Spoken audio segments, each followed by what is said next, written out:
I grew up around a lot of people who are always like, oh, I wish I had tried this when I was younger. I wish I had tried that when I was younger. And my whole attitude is, I really like this. I thought it was really cool. And I would rather try and fail than never try.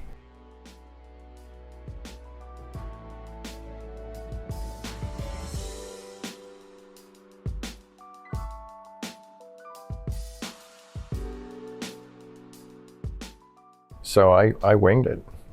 I just started the studio. Everyone told me I was a fool. Everyone told me I would fail. And I didn't fail. The studio's 32 years old this year. Glassblowing to me is a one-of-a-kind art. You know, most arts out there, they're stop and go to a certain degree. So, for example, painting. You know, you can stop, take a break from the canvas. You know, you can walk away, regroup your mind.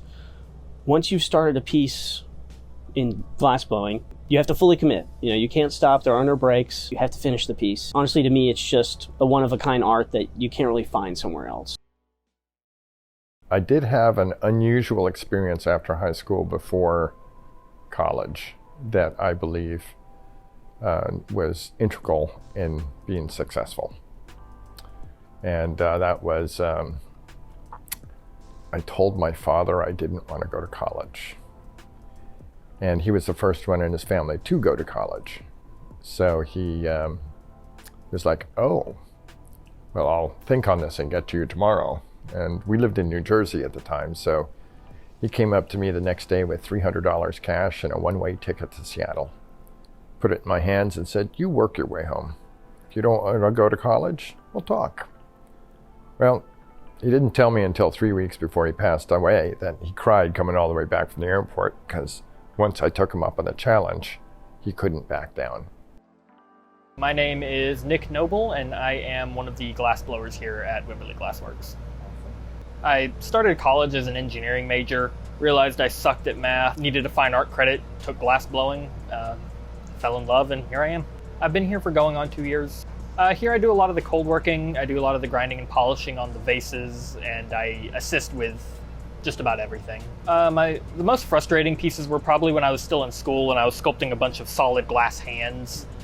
Getting them to look like hands is really challenging because you look at your hands every day, so if the proportions are wrong, it's pretty evident. What does glassblowing mean to you? Poses a nice creative challenge. I enjoy the way it plays with light, so figuring out new and interesting ideas that haven't been done before is always a fun challenge in an art form that's 2,000 years old. It's hard to come up with new stuff, so it's always fun when I figure something out. It could go many different ways. Lately, the popularity of glassblowing has been on the rise because of various pop culture elements that have come apart from Netflix and stuff like that. Glassblowing is becoming a bit more well-known, so I see it having a nice, pretty big boom in the coming years. And then after that, who's to say? Can you tell us a little more about your experience in college with glassblowing? I went to school initially at Alfred University in New York State. I enjoyed glassblowing, but what really turned me on to what I do now, which is a lot of lighting, is I went to Niagara Falls in January or February. It was 34 below zero, and the mist from the falls never stops. And that got me really excited to work with light and glass because glass is so close to ice. Except it's warmer. You have to understand, everyone's first piece is butt ugly. Okay, if you go in the front room, front entry at the very beginning of the timeline, my first piece is in there. Okay, it's about this big. It took 45 minutes to make, and it is butt ugly.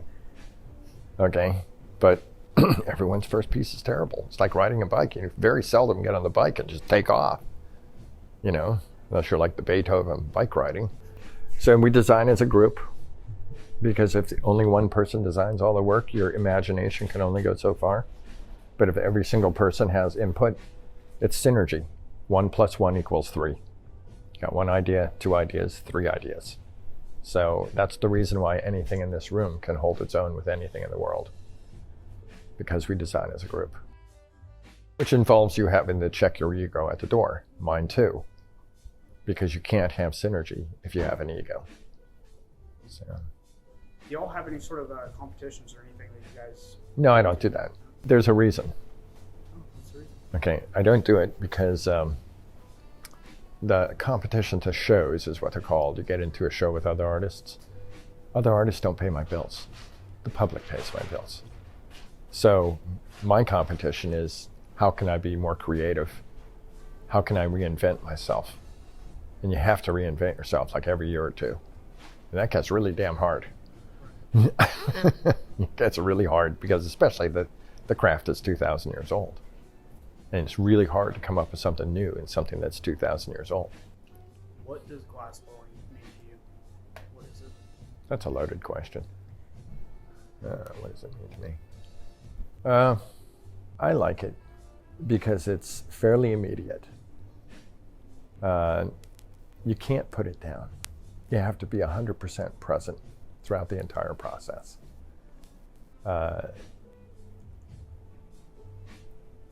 It is an incredible medium to create in, because really the possibilities are endless.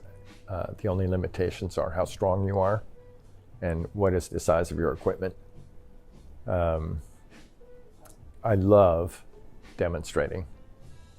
I like watching people's faces that have never seen this done before, and to see you do something with glass that they never imagined glass could do. And I just like watching the faces. That's actually my favorite part of the whole thing. So sharing it is like the best thing. It's fun.